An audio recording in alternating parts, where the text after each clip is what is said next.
Olá pessoal, tudo bem? Hoje mais um podcast com uma convidada muito especial, Miriam Henrique, onde a gente vai falar um pouquinho sobre essas dificuldades que o RH tem no momento da implantação, quando a empresa não tem, começa esse processo. Miriam, bem-vinda ao nosso podcast. A Miriam que é Obrigada. especialista em gestão de pessoas, trabalhou no Walmart, agora está na Lovell. Lovel Cosméticos. Lovell Cosméticos, falei certo, né? Falou certinho. Bem-vinda, Miriam. Imagina, eu que agradeço, fico muito feliz de estar aqui, Rafa. Fiquei muito contente com o convite, né? Espero poder falar um pouquinho da minha experiência e poder agregar aí para os nossos ouvintes, né? Aquilo que nós vamos tratar aqui hoje. Legal. Miriam, na Lovell você teve esse desafio de implantar o RH, né? Sim, na Lovel eu recebi um convite há 1 ano e meio atrás, né? E esse desafio veio como uma cadeira nova que não existia na empresa. Nós tínhamos a área do financeiro, e aí dentro do financeiro tinha um departamento pessoal, e aí não existia a área de recursos humanos em si, né? O RH. E aí eu recebi essa proposta de entrar para implantar a área de RH, pensar no RH como um todo, né? Cultura, clima, desenvolver pessoas, trilha do colaborador, então vim para trazer essa visão dentro da Lovell. Legal. E qual que você acha que são as maiores dificuldades que uma empresa ela tem ali na hora de começar a implantação de um RH? Eu acho que o primeiro passo é a empresa entender a necessidade, né? Acho que tem muita empresa que acredita que não tem a necessidade de se ter um RH que tenha esse olhar. Eu tenho um departamento pessoal, a folha roda bacana, né? Eu estou pagando direitinho. Para que eu vou ter um RH? Para que eu vou ter alguém que olhe clima, que olhe cultura, né? Então não precisa. Acho que o primeiro momento da empresa, a primeira dificuldade é esse entendimento. E é uma das barreiras que a gente enfrenta. Quando você chega, né, o gestor já te olha assim, lá vem a menina da RH, né? Lá vem a moça da RH, o que ela vai fazer? O que ela vai trazer aqui pra gente? Já vai inventar moda, né? É. Então, acho que essa uma das barreiras principais é ter esse entendimento de qual é a necessidade e não só entender, saber que realmente tem a necessidade de ter esse olhar de gente, né, de olhar para as pessoas. E é interessante que nas empresas, normalmente, a maioria dos gestores, não do principal, né, mas a gerência média ali, eles nem querem um RH, né? Não. Quando a empresa não tem, eles normalmente não querem, Não porque eles quer. já imaginam que o RH vai tirar a autoridade deles, vai burocratizar o processo, vai querer interferir na contratação, interferir na promoção. De Exatamente. certa forma é o que acontece. Mas não de maneira negativa, porque o papel do RH eu acho que não é dizer quem vai ser promovido ou quem não, ou quem vai ser contratado ou quem não, mas apoiar para que isso aconteça da melhor forma possível, através de método, através de dados, né? Então é mais ajudar o gestor a ter isso de maneira assertiva do que bloquear o fato dele fazer, na é verdade? Com certeza. É exatamente isso. Eles já olham com aquele olhar de chegou uma pessoa aqui que vai atrapalhar o meu processo, ou vai burocratizar o meu processo. Não é isso, a gente não vai burocratizar. Simplesmente a gente vai montar uma estrutura para facilitar a vida dele, né? Para facilitar o dia a dia dele. E os RHs têm dificuldade de mostrar isso para o gestor, né? Tem, bastante. Os RHs, eles têm, assim, uma coisa que eu acho, assim, a gente olha só dentro da bolha, né? Eu olho assim, não, eu sou RH, mas eu não quero me envolver, eu não quero saber dos processos da empresa, eu não quero entender sobre isso. Não, a gente tem que entender sobre tudo. Como que a gente vai ajudar se a gente não consegue entender? Como que eu vou ter propriedade para falar com o gestor sobre a área dele se eu não conheço a área dele, se eu não sei qual é o processo dele, o que ele precisa, qual que é o perfil do candidato que ele precisa ali no dia a dia dele. Então eu preciso estar inteirada disso. Eu não sei se você tem a mesma opinião, mas eu vejo muito RH também com uma, assim, meio que se sente muito no Olimpo. E eu posso falar que eu sou RH, né? Então, assim, eu já vi muito RH que acha que o RH é uma área superior da empresa. E aí chega, às vezes, inconscientemente, com aquele ar pro gestor, de tipo, não, isso pode, não, isso não pode, não, desse jeito não é assim que faz. E aí acaba criando também esse tipo de bloqueio, né? Com a empresa, de maneira geral, de que as coisas podem ser feitas em conjunto e que a gente tem uma função de contribuir para a assertividade das decisões. Mas eu vejo bastante isso, assim, RHs que acreditam no seu inconsciente que o RH é uma área superior, é uma área diferente, né? Eu concordo com você e eu já vi muitos RHs assim. né? Do tipo, eu tô aqui, o pessoal da operação tá aqui embaixo. Né? E aí gera o atrito, porque a gente tem que descer no nível da operação. Nós temos que estar lado a lado. Não é nem descer, já tá no nível ali, né? Quando fala descer, parece que tá, né? Não, você tem que entender tudo igual. Tudo igual. São áreas diferentes, papéis diferentes, né?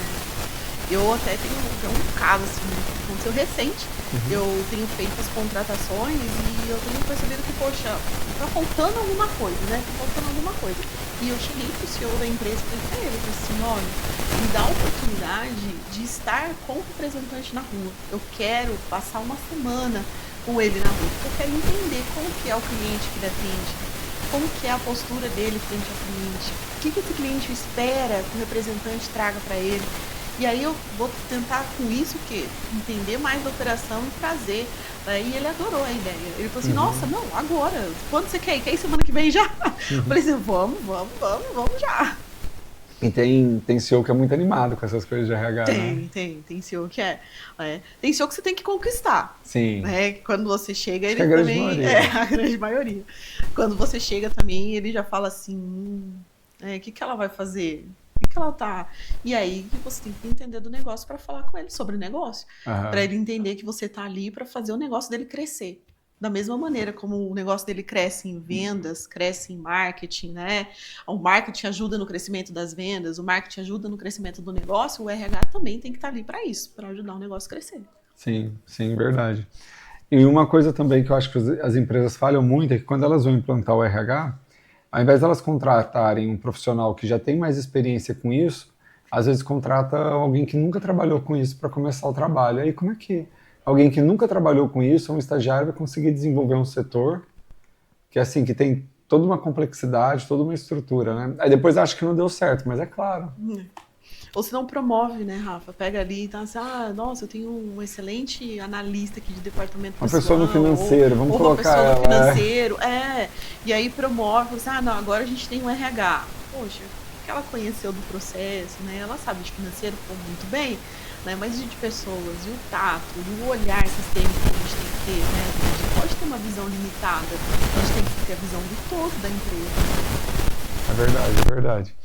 E eu acho que também outro ponto é que falta para o gestor principal lá da empresa entender o que é o RH que ele quer, porque tem muita gente que quer construir um RH na empresa, mas já tem uma visão de um RH festinha mesmo. Ele pensa assim, não, eu quero ter um RH porque eu quero fazer as comemorações de Natal, eu quero ter alguém para comemorar os aniversariantes, entregar os cartões, organizar o uniforme. Ele já tem essa visão de um RH festinha, né? Já. E aí não tem como receber outra coisa, porque a expectativa dele é muito daquilo, ele cobra aquilo, e você sabe que quando eu vou olhar uma empresa assim, eu acho que tem que entregar aquilo.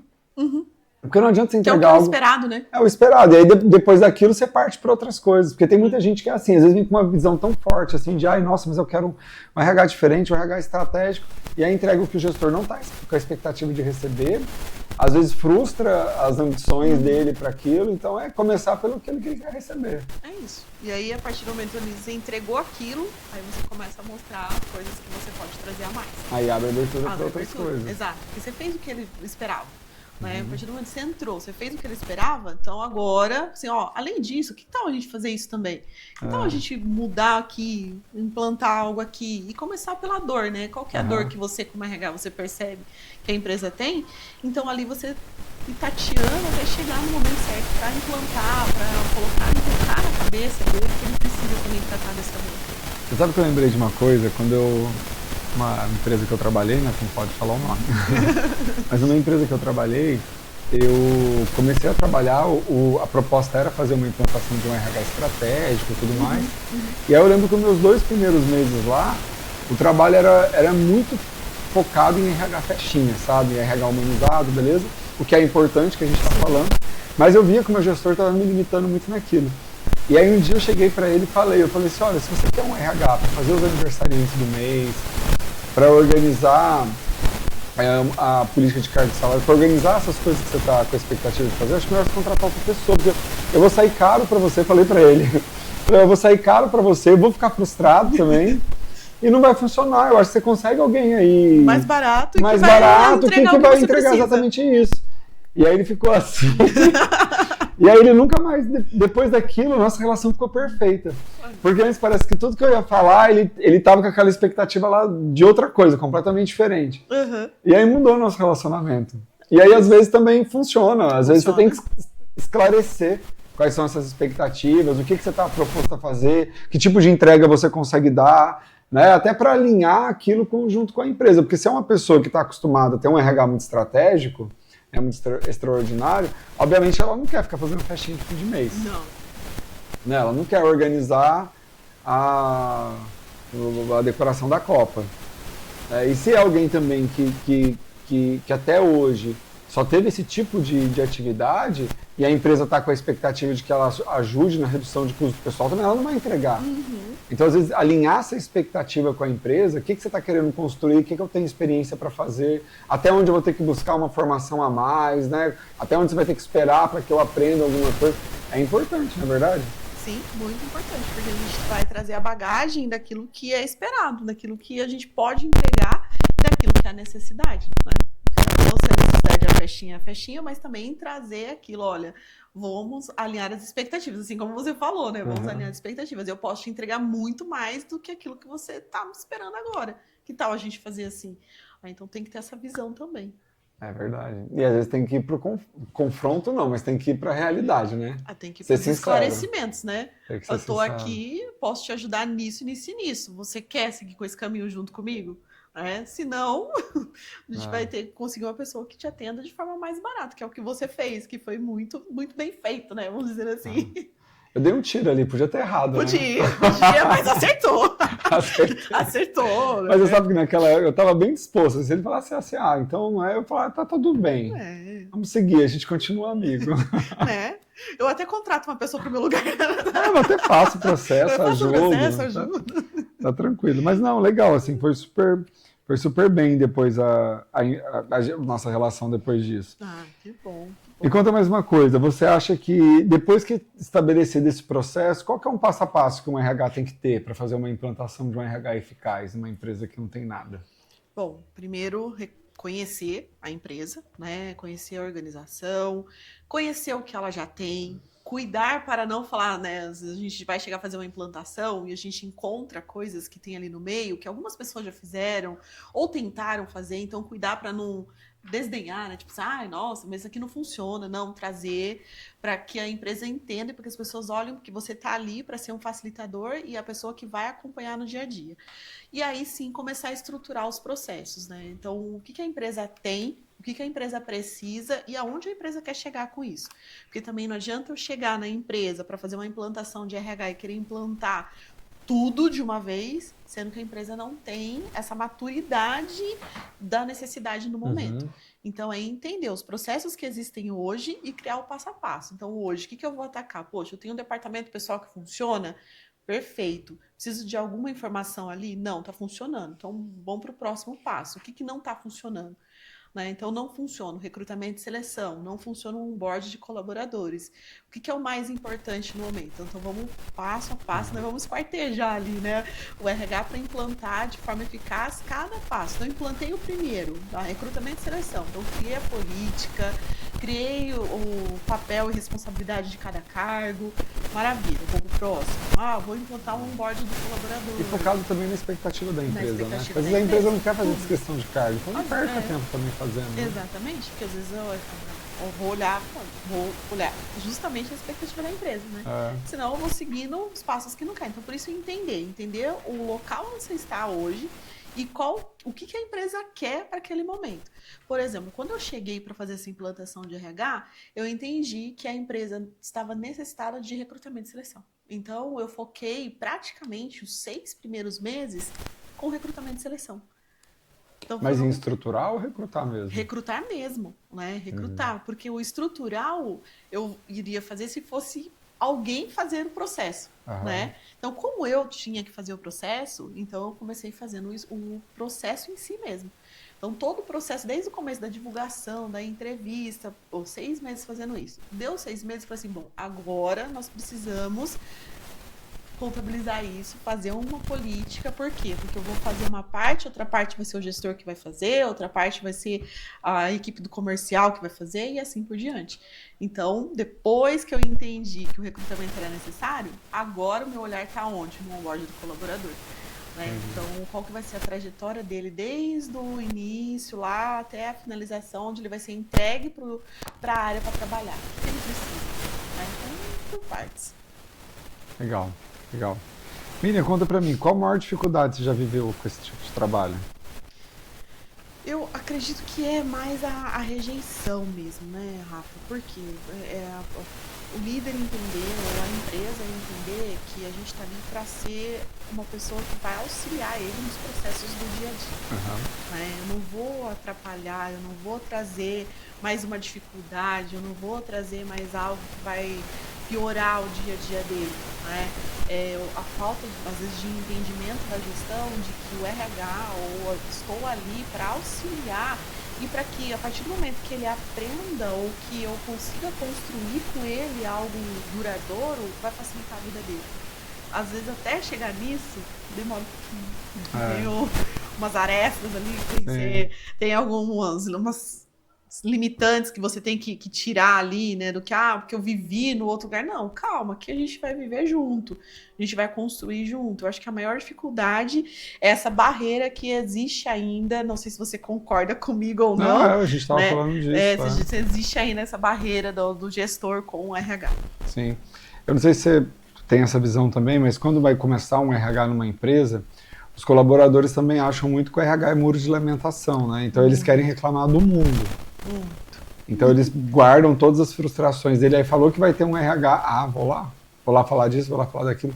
E isso é ruim, não que o RH não possa escutar, mas às vezes o RH ele acaba gerando muita expectativa, e aí o RH tem que ter cuidado com isso, né? Não sei se você tem a sua opinião, de não deixar criar muita expectativa sobre o que vai ser feito, porque aí as pessoas vão se frustrar. Sim. E outra é que parece que o colaborador ele quer descarregar muita coisa que às vezes não faz sentido. E o RH, quando fica ali, é como se o RH ele achasse que o RH estivesse concordando com ele. E aí ele fala assim, eu até reclamei do meu gestor lá, o RH até concordou. Tem esse cuidado também, né? Para ele não virar o muro de lamentação e para o colaborador também não achar que tá tendo afirmação ali dentro da RH. Sim. E a gente precisa ter muito essa resiliência, eu acho, esse momento de cuidado, porque o colaborador, ele acredita que você está lá para resolver os problemas dele. Né? Então, assim, não que você não esteja para alguns problemas, né? Algumas situações, mas tem um colaborador que acha que vai lá reclamar do chefe e você vai lá e vai demitir o chefe. Ou você vai lá e vai... Não é assim que funciona, né? A gente tem uma corporação, a gente tem uma empresa, a gente tem que olhar para todos os colaboradores, inclusive para o gestor, que também é um colaborador que vai precisar do auxílio ali do RH. Então, eu sempre, assim, quer conversar comigo? Nossa, minhas portas estão sempre abertas, eu sempre recebo, escuto, mas eu nunca vou concordar ou dar o meu parecer daquilo que eu acho naquele momento. Eu escuto, acolho, né, que eu acho que é um papel nosso como RH também, ter esse acolhimento, ter esse olhar, para que eles entendam, poxa, a gente tem alguém ali que eu posso conversar, mas não me lamentar o tempo todo. Né? Então, a gente tem que ter esse papel ali de mediador também. E Miriam, o que você acha que é a forma mais fácil de conquistar o gestor? Lado a lado com ele. Né? É ele entender que você está lá para trabalhar junto com ele e fazer o que você pode ser junto com ele. Então sentar com ele, conversar, entender os processos dele, ouvi-lo, né? Saber quais são as principais dificuldades dele. E aí sim a gente colocar as nossas, pontuar aquilo que a gente acredita que pode funcionar ou não, para fazer tudo em conjunto. E quando a gente chega com algo já pronto, né, você, tá pronto, você vai ter que fazer, já perdeu. Então vem cá, vamos construir junto isso. Acho que é a melhor maneira de tirar essa rejeição. Alguma dica mais, Miriam, para o pessoal que está assistindo aí, de como ter esse processo de maneira mais fluida, leve, em parceria? Eu acho que vai muito do seu jeito de abordar as coisas, né? acho que a gente como RH, né, a gente sempre fala assim, tem um jeito do RH, né? Às vezes eu ouço isso, né? Você tem jeito de RH. Nossa, até falar você fala como RH. Não sei se você já ouviu isso, Rafa, mas eu ouço isso direto. Sério? Né? Ouço. Né? É que você é muito alegre. Não, as pessoas olham pra mim, às vezes eu falo assim, no que você trabalha? Eu falo assim, eu trabalho no RH. Eu sabia, você tem cara de RH. Então, assim, essa questão de ser o RH, eu acho que a gente tem que ter essa autoestima mesmo, né? Porque assim, se você quer falar com alguém que tá com a cara fechada sempre, é verdade. Você não quer, né? Então, quando você chega no RH, você vê a pessoa já lá mal-humorada, de cara fechada, fala, poxa vida, se o RH já tá assim, imagina como tá o resto, né? Mas é muito RH que é desumano, né? Que é um RH... Eu trabalhava numa empresa... né? RH desumano, né? Tem muitos. Então, eu acho que a gente tem que ter realmente essa assim, poxa, ter prazer naquilo que você faz. Eu sou apaixonada por isso. Apaixonada por RH, estar com pessoas, conversar, ensinar. Nossa, eu tenho paixão por isso. Então, eu acho que isso é uma coisa que facilita muito. Né? Então, se você não gosta do que você faz, já pesou bastante ali, né? Eu acho que é uma dica essa, é gostar daquilo que você faz e fazer com excelência. Né, fazer com alegria, com estima, né, e trazer o seu melhor. Eu acho que dá certo, super certo. E a sua aula na nossa escola de RH, Miriam, foi sobre o quê? Nossa, hoje a gente falou um pouquinho sobre empresas que crescem e não improvisam em gente. Né? Então, trouxe ali algumas 4 pilares ali que a gente falamos, né, um pouquinho sobre isso, né, o que fazer, não improvisar nas pessoas, não improvisar nos processos, conhecer o negócio, né, ter um olhar sistêmico, treinar e desenvolver as lideranças, cuidar da cultura e do clima organizacional em conjunto com a liderança. Você já reparou que a grande maioria dos RHs do Brasil são improvisados? Sim. Tem ferramenta improvisada, funciona improvisado. Sim. RH se vira nos 30, né? Se vira. O povinho que se vira, né? O pessoal que dá jeito é RH, meu. Dá um jeito em tudo, não né? Tem recurso, não tem, mas se vira. RH é o rei do improviso no bom sentido, né? Sim, sim. De muitas vezes conseguir produzir tanto, às vezes com tão pouco. Com tão pouco, exatamente. É isso mesmo. Legal. Então, se você quiser acompanhar essa aula da Miriam, a gente vai deixar o link aqui embaixo. Clica, assiste, manda dúvida. Manda, pode me chamar, a gente conversa, divide, que eu acho que dividir é muito bom, né? Siga a Miriam nas redes sociais. Isso mesmo. Você posta bastante? Posto. Eu amo postar. Aquela assim, não, eu gosto, eu gravo vídeo, posto stories, posto algumas pílulas de conhecimento, né? Tem alguns vídeos, tem bastante conteúdo lá. Legal. Miriam, obrigado por ter vindo aqui conversar com a gente. Eu que agradeço. Adorei. A Miriam é super simpática sempre. Com cara de RH. Com cara de RH. A Miriam tem cara de RH. E, gente, Miriam, obrigado, viu? Espero que você queira deixar mais uma dica pro pessoal. Não, acho que é isso, Rafa. Acho que é gostar do que faz. Acho que não tem, assim, muito segredo. Porque quando a gente gosta daquilo que a gente faz, a gente se encontra na nossa profissão, naquilo que a gente gosta de fazer, as coisas fluem. É difícil vai ser, né? Dificuldade a gente vai encontrar, pessoas que vão torcer o nariz, pessoas que não vão gostar, mas é saber dar a volta por cima, entender os processos, trazer com excelência, isso vai abrir caminhos e abrir portas. Eu acho que isso funciona muito bem. Legal, obrigado, Miriam. Eu que agradeço, Rafa. E até o próximo podcast. Espero vocês sempre com convidados especiais aqui, trazendo assuntos importantes de como crescer a organização, como crescer o RH e como ter um RH cada vez mais extraordinário, né? Isso mesmo. Eu que agradeço muito estar aqui, fico muito feliz de poder sentar aqui para ter esse papo com você. Obrigado, gente. Tchau, gente.